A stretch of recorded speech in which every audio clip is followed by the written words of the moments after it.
আসসালামু আলাইকুম রাহমাতুল্লাহ। সবাই কেমন আছেন? আমন্ত্রণ জানাচ্ছি ওয়েব ডিজাইন বাংলা টিউটোরিয়ালে। আমি লোকমান মোহাম্মদ ইউসুফ। গত পর্বে আমরা দেখেছিলাম কিভাবে অ্যাট্রিবিউট দিতে হয় এবং আমরা এই টাইটেল নামীয় অ্যাট্রিবিউটটা দিলে কি হয় সেটা সম্পর্কিত আলোচনা করেছিলাম গতকাল। আজ আমরা কয়েকটি জিনিস দেখব, কয়েকটা ট্যাগ। এই জন্য আমরা নিচে আরেকটা ট্যাগ নিয়ে নিলাম। তো এখান থেকে অ্যাট্রিবিউটটা কেটে দেই।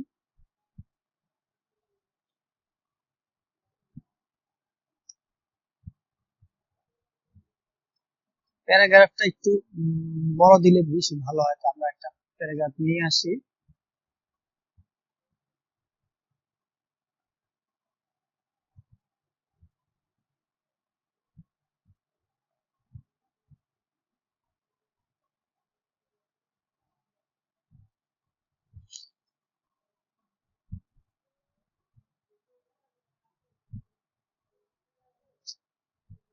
এখানে লক্ষ্য করুন, আমি যখনই এই প্যারাগ্রাফটা এখানে দিলাম, এই টেক্সটটা একটু বড় হওয়ার কারণে এটা অনেক দূর চলে গিয়েছে। এটা এটা সলভ করা যাবে, যেন নিচে নিচে চলে আসে, দেখতে পাওয়া যায়। এই জন্য আমাদেরকে করতে হবে, নোটপ্যাড প্লাস প্লাস এর উপরে দেখেন এখানে অনেকগুলো অপশন আছে। এখান থেকে ভিউতে ক্লিক করব। আমরা ভিউতে ক্লিক করার পরে নিচের দিকে চলে আসবেন, দেখেন ওয়ার্ড র্যাপ নামে একটা অপশন আছে, এটাতে ক্লিক করব। এটাতে ক্লিক করার সাথে সাথে দেখুন এখানে পুরো লেখাটা এখানে চলে এসেছে। আমাদের এত বড় দরকার নেই যদিও, তো আমরা কিছু কমিয়ে নেই, এই পর্যন্ত নেওয়া যায়।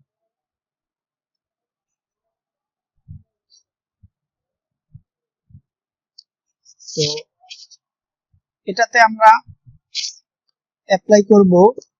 আমরা অনেক সময় লেখায় বোল্ড লেখা দেখি, অর্থাৎ লেখাটা একটু মোটা।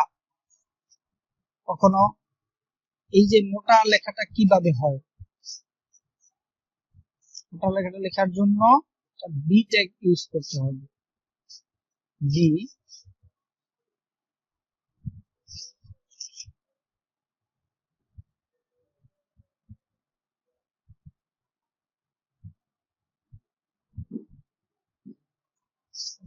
সেভ করি।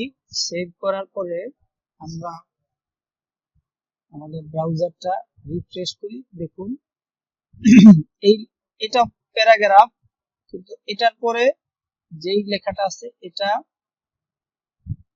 বি ট্যাগের মধ্যে আছে, এজন্য বোল্ড হয়ে গেছে। তো এটা আরেকটু ভালোভাবে দেখি আমরা। মনে করুন এখন এই ট্যাগটা নেই, এই ট্যাগটা নেই। সেভ করলাম।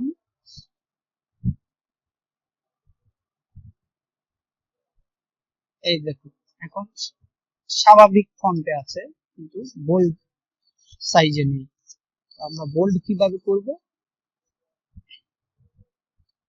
বি ট্যাগ দিয়ে দিলেই বোল্ড হয়ে যাবে।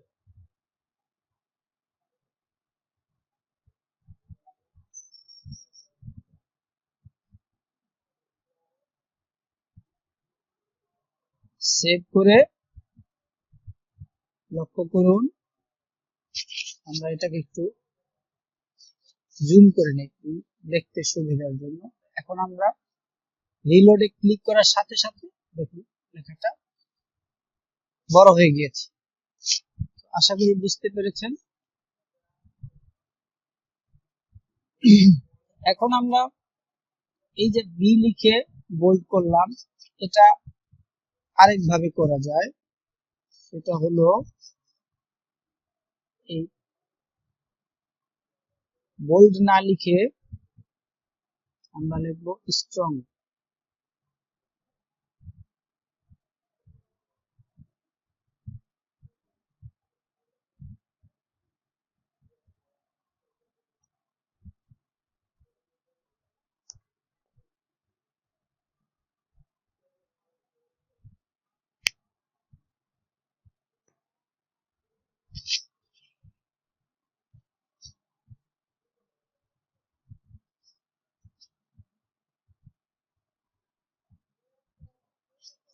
এটাকে আমরা সেভ করি।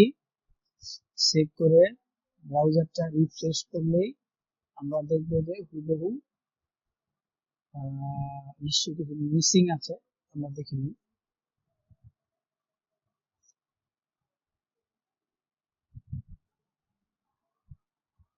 হ্যাঁ, স্ট্রং আমাদের স্পেলিং এ ভুল হয়েছে।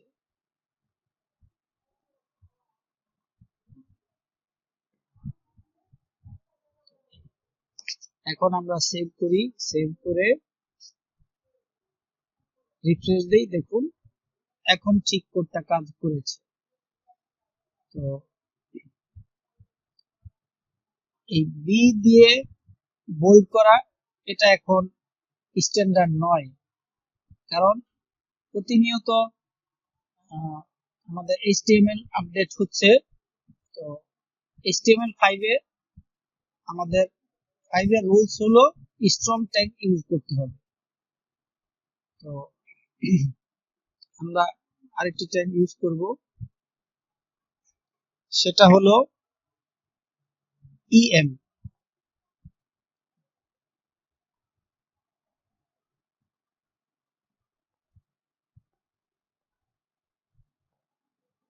EM ট্যাগটা ইউজ করার পরে আমরা সেভ করি, সেভ করে আবার ব্রাউজারে যাই, রিফ্রেশ দেই, দেখুন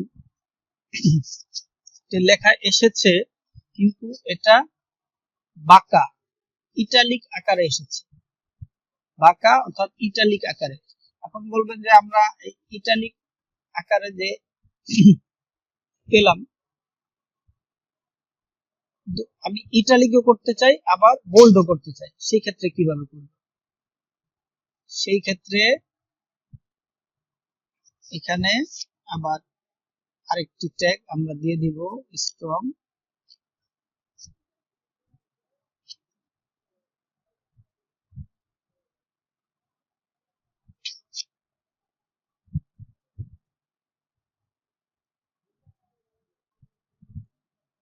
এই স্ট্রং ট্যাগটা দিয়ে দেওয়ার পরে আমরা সেভ করে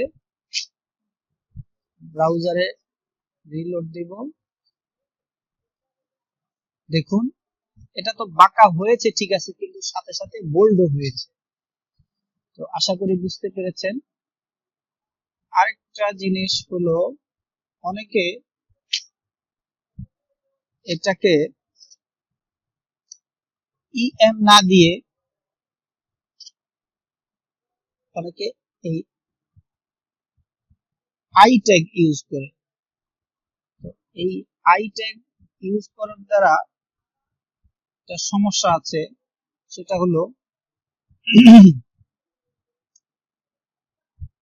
এসইওর ক্ষেত্রে সমস্যা হবে।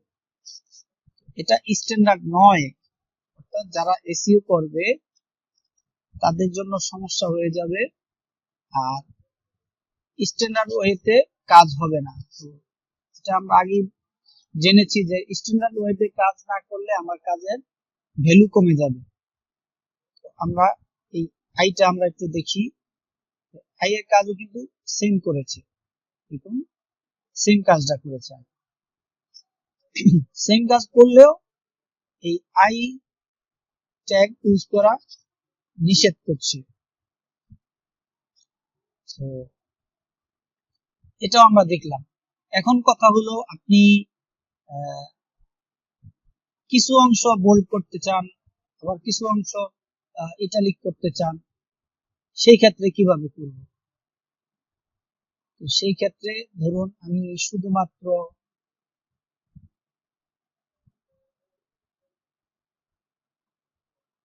এই ওয়ার্ডটা আমি, বা এই তিনটা ওয়ার্ড, এই দুইটা ওয়ার্ড আমি কি করব, বোল্ড করব শুধু।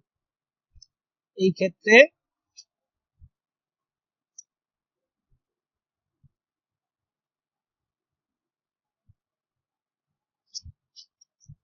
সেম পুরোটা পুরোটাতে কোড না দিয়ে আমি শুধুমাত্র এই শব্দ দুইটাকে আমি বোল্ড করব, সেই ক্ষেত্রেও একই নিয়ম।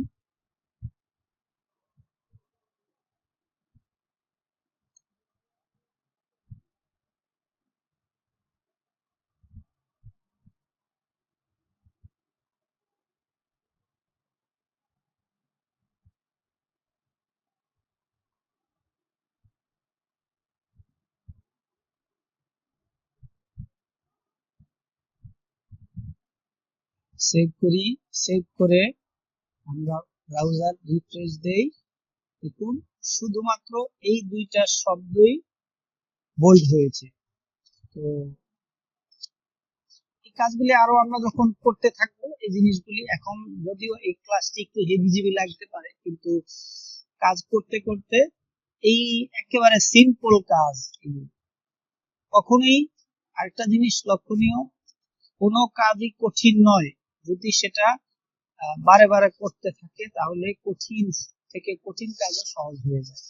তো অনেকে ওয়েব ডিজাইন করতে চান না, মনে করি আমরা অনেক কঠিন বিষয়, কিন্তু না, এটা খুবই সিম্পল বিষয়, এবং এটা যদি ভালোবাসা থাকে তো এটা করতে আরো বেশি আমার কাছে ভালো লাগে, আনন্দ লাগে। আমরা এই কোডটা দেখেছি, আর একটা কোড দেখবো আমরা, যে আন্ডারলাইন কিভাবে করা যায়।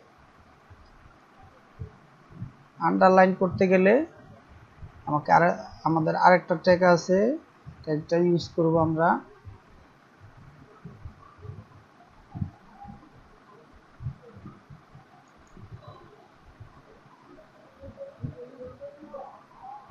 এই ট্যাগটা ইউজ করলে আন্ডারলাইন হবে। তো আমরা ব্রাউজারটা একটু রিফ্রেশ করে নেই।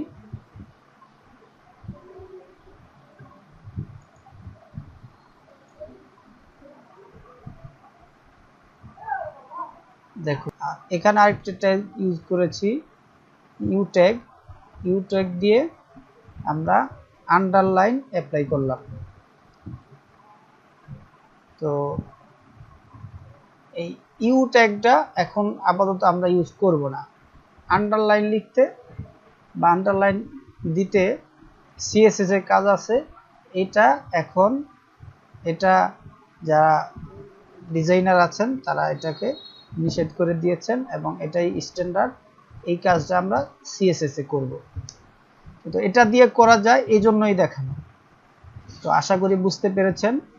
আগামী পর্ব দেখার আমন্ত্রণ জানিয়ে এখানে বিদায় নিচ্ছি। আল্লাহ হাফেজ। আসসালামু আলাইকুম ওয়া রাহমাতুল্লাহ।